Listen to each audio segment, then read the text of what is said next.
நண்பர்களுக்கு இனிய இரவு வணக்கத்துடன் உங்கள் உதவும் நண்பன். நம்முடைய சேனலுடைய நோக்கமே சிறு தொழில் செய்யக்கூடியவங்க, உதவி தேவைப்படக்கூடியவங்க, உதவி செய்யக்கூடியவங்க எங்களை இணைக்கக்கூடிய ஒரு பாலம்.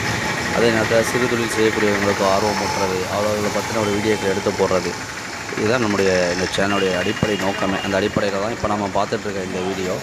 நம்முடைய நண்பர் அலி அவங்க நம்முடைய ராமநாதபுரம் நகரில் வண்டிக்கார தெருவில் வசந்தன்கோ சிட்டி யூனியன் பேங்க் இருக்குது. இதற்கு அருகாமையில் பகல் நேரங்களில் ஜூஸு கடை நடத்திட்டு வந்தாங்க. இப்போது இன்னையிலேருந்து இரவு நேரங்களில் டிஃபன் போடுறாங்க. இட்லி, சப்பாத்தி, இடியப்பம் போன்ற பொருட்களை இரவு நேரங்களில் அவங்க வியாபாரம் பண்ணுறாங்க. அவங்களுடைய வியாபாரத்தை வளர்ச்சி அடையும் பொருட்டு இந்த வீடியோவை நம்ம போடுறோம். இந்த பகுதியில் தேவையுடைய மக்கள் பயன்படுத்தி வாங்கிக்கிறலாம். இவங்கள ஃபோன் போட்டு தகவல் சொன்னால் அவங்களோட வீட்டுக்கே நேரடியாக கொண்டு வந்து டோர் டெலிவரி செய்யக்கூடிய வசதி உங்கள்கிட்ட இருக்குது. நன்றி, வணக்கம். இன்னும்